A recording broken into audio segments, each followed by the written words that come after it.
ಇವತ್ತು ನಾನು ನಿಮಗೆ ಪಾಟ್ಲಿ ಕುಚ್ಚು ಹೆಂಗೆ ಮಾಡೋದು ಅಂತ ತೋರಿಸ್ಕೊಡ್ತಾ ಇದ್ದೀನಿ.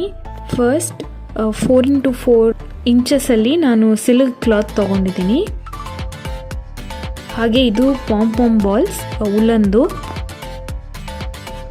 ಮತ್ತು ಈ ರೌಂಡ್ ಬೀಡ್ ಮತ್ತು ಶುಗರ್ ಬೀಡ್ಸ್ ತೊಗೊಂಡಿದ್ದೀನಿ.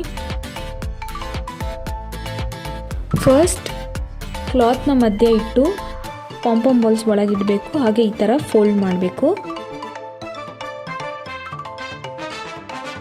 ಆಮೇಲೆ ನೀಡಲ್ ಮತ್ತು ಥ್ರೆಡ್ ತೊಗೊಂಡು ಈ ಥರ 10 ರೌಂಡ್ಸ್ ಸುತ್ಕೊಬೇಕು. ಆಮೇಲೆ ಹೂವು ಕಟ್ಟೋ ಥರ ನಾಟ್ ಹಾಕಬೇಕು. 2 ನಾಟ್ಸ್ ಹಾಕಿದ್ದೀನಿ ನಾನು.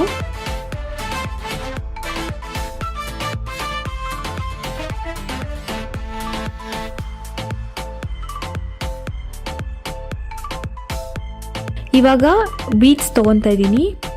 ಇದು ಫಸ್ಟ್ ದೊಡ್ಡ ಬೀಡ್ ತೊಗೊಂಡು ನೆಕ್ಸ್ಟ್ ಶುಗರ್ ಬೀಡ್ಸ್ ತೊಗೊಬೇಕು ನೀಡಲ್ ಒಳಗೆ. 2 ಬೀಡ್ಸ್ ಹಾಕಿದ್ಮೇಲೆ ಮೇಲಿನ ಬೀಡ್ ಇರುತ್ತಲ್ಲ ಅದನ್ನು ಹೊರಗೆ ಬಿಟ್ಟು ಕೆಳಗಿನ ಬೀಡಲ್ಲಿ ಒಳಗೆ ಹೋಗಿ ಎಲ್ಲ ಆಚೆ ಬರುತ್ತೋ ಆ ಕಡೆಯಿಂದ ನೀಡಲ್ ತರಬೇಕು. ಮತ್ತೆ 2 ಬೀಡ್ಸ್ ಹಾಕ್ಕೊಂಡು ಸೇಮ್ ವೇ.